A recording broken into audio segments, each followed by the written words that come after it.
গতকালই আমরা দেখেছিলাম ধর্মতলা বাসস্ট্যান্ড থেকে 120 রাউন্ড কার্তুজ উদ্ধার হয়েছে।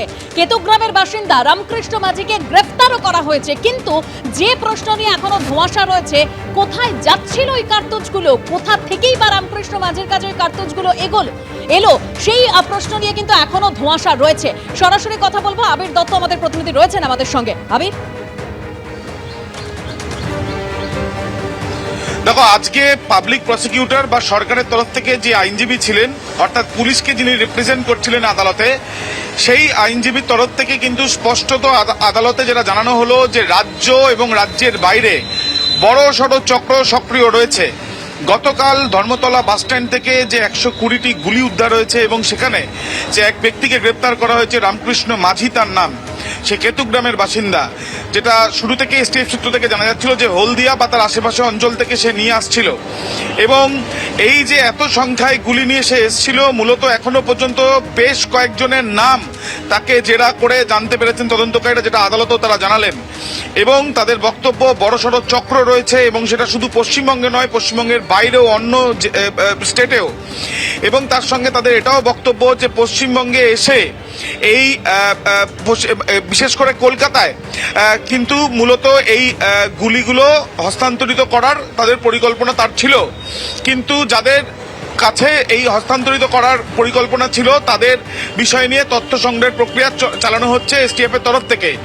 যদিও অভিযুক্তের তরফের আইনজীবীর তরফ থেকে যেটা জানানো হলো যে সে ডেলিভারি বয় হিসেবে কাজ করেছে। এসটিএফ সূত্র থেকে যেটা জানা যাচ্ছে যে এত সংখ্যায় গুলি সে একেবারে জেনে শুনেই সে নিয়ে আসছিল, লুকিয়ে নিয়ে আসছিল কাপড় জামার মাধ্যমে, লুকিয়ে ব্যাগের মধ্যে।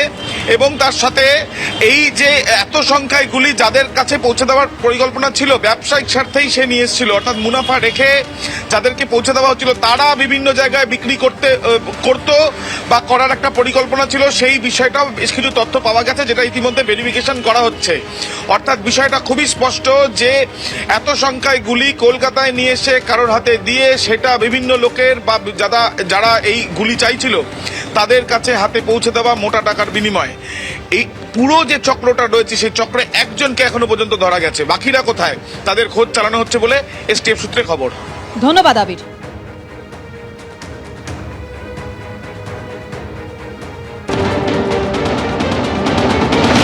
সাহেবের কথা হচ্ছে উনি এটা বড় র্যাকেট আছে, বড় চক্র আছে, তো ওনার অল ওভার ওয়েস্ট বেঙ্গলের ব্যাপার আছে।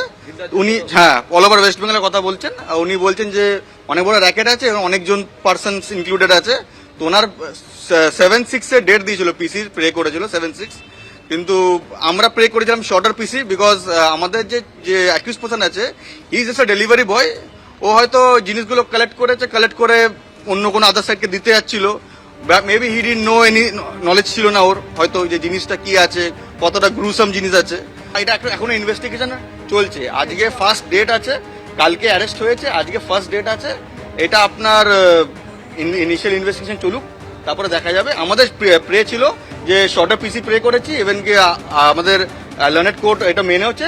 4 জুনে ডেট দিয়েছে, 7 জুনে ওরা চেয়েছিল পুলিশ, 4 জুনে ডেট দিয়েছে।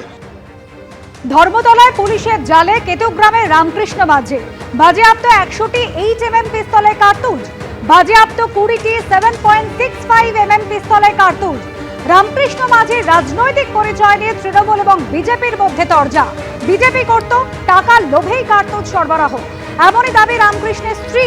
আর কেতুগ্রামে বিজেপির 46 নম্বর এসসি মোর্চার সভাপতি রামকৃষ্ণ মাঝি দাবি কেতুগ্রামের তৃণমূল বিধায়কের রামকৃষ্ণের গাড়ি ব্যবহার করা হতো, সেই কারণেই বিজেপির মিছিলে হাঁটতো। পাল্টা দাবি গেরুয়া শিবিরের।